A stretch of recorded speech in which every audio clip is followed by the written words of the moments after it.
만약 여러분이 믿고 의지하던 정신과 의사가 어느 날 갑자기 이런 고백을 한다면 어떨까요?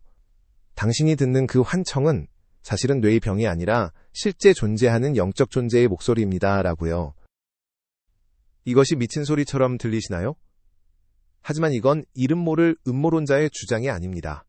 20여 년 동안 주립병원에서 수천 명의 환자를 치료한 베테랑 임상심리학자 윌슨 반 두센 박사가 평생을 바쳐 연구한 끝에 내린 충격적인 결론입니다. 그의 이름은 윌슨 반 두센. 그는 매일같이 환자들과 대화를 나눴습니다. 하지만 그가 주목한 것은 환자가 아니었습니다.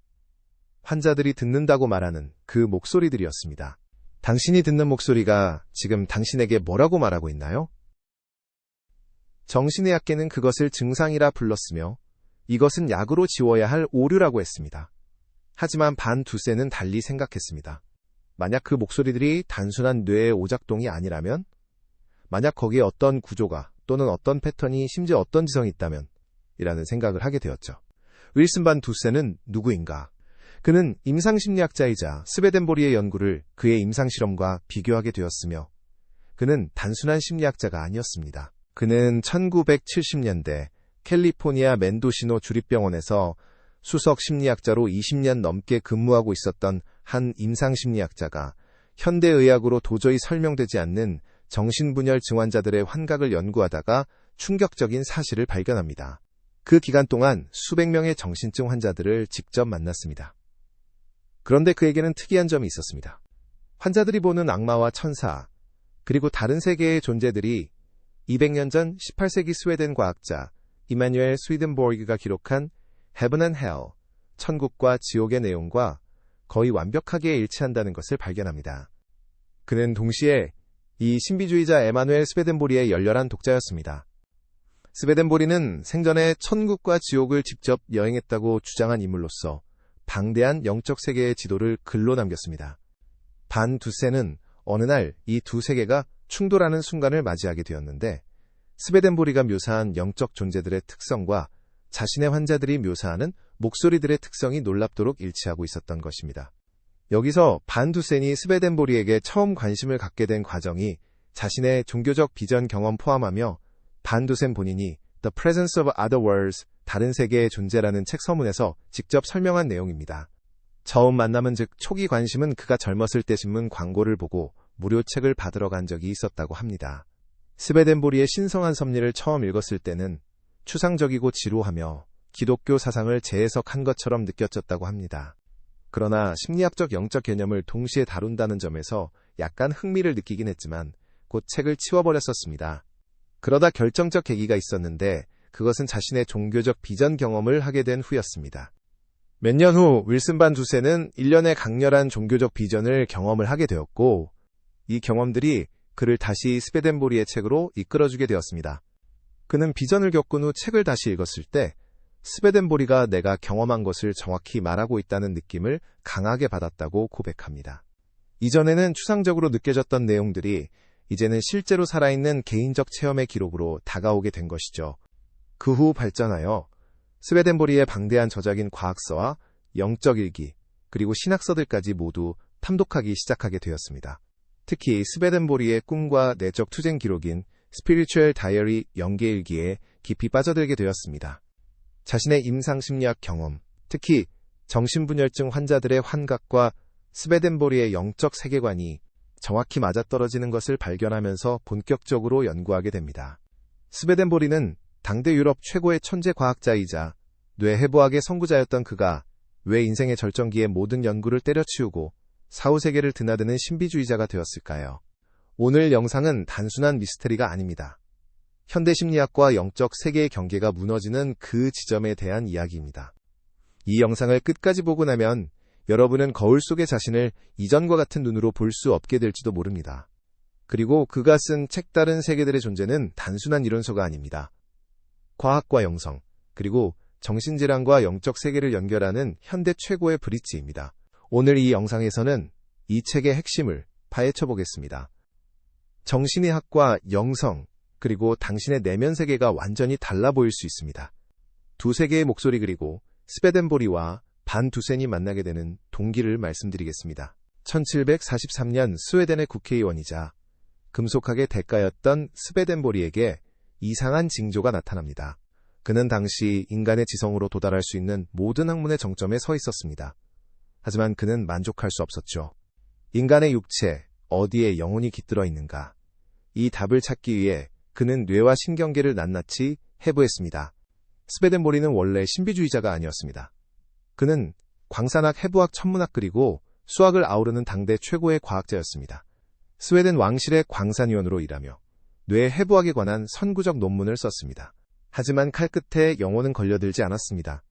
지독한 허무함이 그를 덮쳤을 때 그의 밤이 변하기 시작했습니다. 57세에 그는 갑작스러운 영적 위기를 경험합니다.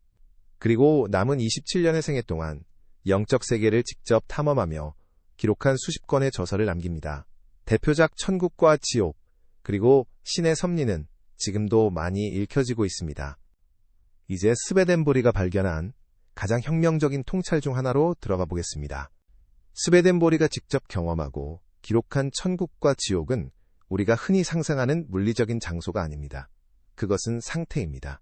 의식의 상태와 마음의 상태, 그리고 사랑의 상태입니다. 우리가 죽은 뒤에 갑자기 어떤 지리적인 천국이나 지옥으로 끌려가는 것이 아니라 이미 우리 안에 있던 지배적인 상태가 완전히 드러나는 것입니다. 스베덴보리는 이것을 rolling love, 즉 지배하는 사랑 또는 지배하는 욕망이라고 불렀습니다. 우리의 삶에서 가장 강력하게 끌리는 것으로서 우리가 진심으로 사랑하고 가장 중요하게 여기는 그 핵심적인 사랑이 우리의 영원한 집을 결정한다는 거죠. 만약 당신의 지배적인 사랑이 이기심과 권력과 물질적 쾌락, 그리고 남을 지배하려는 욕망이라면 당신은 자연스럽게 그에 맞는 지옥적인 상태로 흘러들어갑니다. 그곳에서는 모든 것이 그 사랑을 강화하고 그 사랑에 맞는 사람들과 그 사랑에 맞는 환경만이 존재합니다. 반대로 당신의 지배적인 사랑이 사랑과 진리, 그리고 유용함과 이웃을 위한 봉사, 그리고 신에 대한 헌신이라면 당신은 천국적인 상태로 자연스럽게 들어가게 됩니다. 천국은 강제되는 곳이 아니라 당신의 본질적인 사랑이 완전히 꽃피울 수 있는 곳이기 때문입니다. 스베덴보리가 강조한 것은 이것입니다. 천국과 지옥은 외부에 있지 않고 우리 안에 있다고요. 스베덴보리에 따르면 이 물질 세계의 모든 것은 영적 세계를 상징하고 대응합니다. 나무 한 그루와 강물, 그리고 해와 달, 심지어 우리가 먹는 음식과 입는 옷까지도 단순한 물질적 사물이 아니라 영적 실제를 반영하는 상징이라는 것입니다. 예를 들어 빛은 진리를, 어둠은 거짓을 대응하며 따뜻한 샘물은 사랑과 지혜를, 독이 있는 늪은 왜곡된 욕망을, 그리고 이러한 현실 자체가 거대한 상징체계라는 거예요. 우리가 보는 이 세상은 영적 세계의 외부 표현이자 거울입니다. 윌슨 반 두세는 이 부분을 심리학자의 관점에서 매우 날카롭게 해석합니다. 그는 스베덴보리의 상황을 현대 심리학의 무의식, unconscious, 그림자, shadow, 원형, archetypes과 직접 연결지었습니다. 우리가 꿈에서 보는 상징과 정신분열증 환자들이 경험하는 환각과 우리가 일상에서 갑자기 느끼는 강렬한 감정이나 이미지 등 이 모든 것이 단순한 뇌의 오류가 아니라 우리 내면의 영적 심리적 실제가 상징적인 형태로 드러나는 과정이라는 것입니다. 반두세는 특히 정신병원에서 환자들의 hallucination, 환각을 오랜 시간 관찰하고 대화하면서 스베덴보리가 200년 전에 기술한 lower order spirits, 낮은 차원의 영들과 higher order spirits, 높은 차원의 영들이 환자들의 경험 속에서 정확히 재현되는 것을 발견했습니다. 낮은 존재들은 조롱하고 비방하고 집착하고 파괴적인 방향으로 이끕니다. 그러나 높은 존재들은 존중하고 지혜를 주며 성장하도록 인도합니다. 이것은 현대 심리학이 말하는 무의식의 내용물과 놀라울 정도로 닮아 있습니다. 칼융이 말한 원형과 프로이드가 탐구한 억압된 욕망과 그리고 우리가 오늘날 그림자 작업이라고 부르는 것도 스베덴보리의 세계관 안에서 자연스럽게 설명이 됩니다. 반 두세는 이렇게 말합니다. 스베덴보리는 외부 세계를 모두 탐구한 과학자였지만 결국 내면 세계로 들어가서 인류에게 가장 깊은 지도를 그려준 사람이었다고요. 그가 본 천국과 지옥은 종교적 환상이 아니라 인간의식의 실제 구조를 밝혀낸 과학적, 경험적 발견이었습니다. 우리는 이미 다른 세계와 연결되어 살아가고 있습니다. 문제는 우리가 그 연결을 의식하고 우리 안의 지배적인 사랑을 어떤 방향으로 키워나가느냐입니다. 스베덴보리는 매일 밤 자신이 꾸는 꿈을 광적으로 기록하기 시작합니다. 이것이 바로 심리학의 역사상 가장 기묘한 문서 중 하나로 꼽히는 영계일기입니다. 프로이드가 무의식이라는 단어를 꺼내기 150년 전에 스베덴보리는 이미 자신의 꿈속에서 거대한 타자를 발견합니다. 그는 꿈속에서 맹수에게 쫓기고 불길에 휩싸이며 때로는 형용할 수 없는 빛의 존재 앞에 엎드렸습니다. 여기서 말하는 타자란 무엇일까요? 쉽게 말해 내 머릿속에 살고 있지만 내가 통제할 수 없는 낯선 손님 같은 존재입니다. 여러분도 가끔 내 안에 또 다른 나가 있는 것 같다고 느끼는 때가 있지 않나요? 스베덴보리는 이 존재들이 단순한 상상이 아니라 실제로 우리 내면에 들어와 영향을 미치는 독립적인 영적 생명체라는 사실을 발견한 겁니다.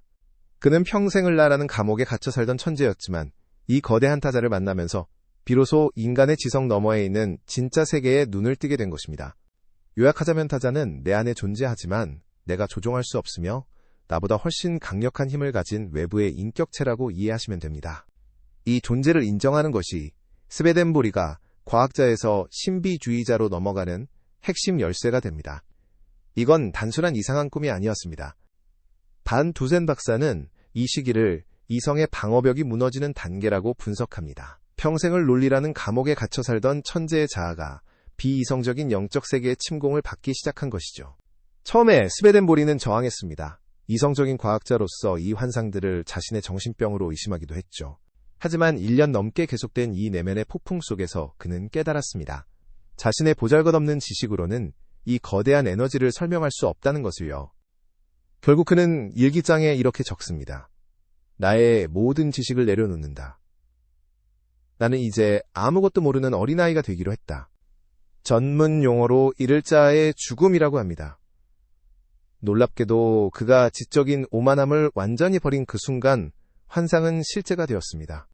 이제 그는 잠들지 않은 상태에서도 영계의 존재들을 보고 그들과 대화하기 시작합니다. 사람들은 그가 미쳤다고 생각했습니다. 하지만 임상심리학자 반 두센 박사는 여기서 소름 끼치는 질문을 던집니다. 만약 스베덴보리가 미친 것이라면 왜 그가 보고 들은 영적 존재들의 행동 패턴이 200년 후 정신병원 폐쇄병동 환자들이 겪는 환청과 토시 하나 안 틀리고 똑같은 것인가? 200년이 흐른 1970년대 캘리포니아, 임상심리학자 반 두센은 정신증 환자들의 목소리를 기록하면서 이상한 사실을 발견합니다. 이 두 사람은 서로를 알 수 없었습니다. 그런데 그들의 기록은 왜 이토록 일치하는 걸까요? 그가 묘사한 영적 세계의 핵심은 이것입니다. 영적 세계에는 인간의 내면 상태에 대응하는 두 영역, 즉 천국과 지옥이 있으며 각각의 영들은 인간과 끊임없이 상호작용한다는 것입니다. 과학의 눈으로 사후세계를 탐험한 남자 스베덴보리, 그리고 그가 남긴 미친 사람의 기록 속에서 인류 공통의 진실을 발견한 심리학자 반 두센. 다음 영상에서는 본격적으로 이 책의 가장 충격적인 제6장 광기 속에 존재하는 영들의 내용을 다루겠습니다. 정신질환자들이 듣는 환청이 왜 단순한 뇌의 오류가 아닌지, 그리고 그 목소리들이 어떻게 인간의 영혼을 갉아먹는지, 그 실체에 대해서 파헤쳐 보겠습니다. 다음 2부에서는 당신의 귀에 속삭이는 자는 누구인가? 곧 공개합니다. 구독과 알림 설정을 하지 않으면 다음 편의 충격적인 진실을 놓칠 수 있습니다. 동영상을 시청해주셔서 감사합니다.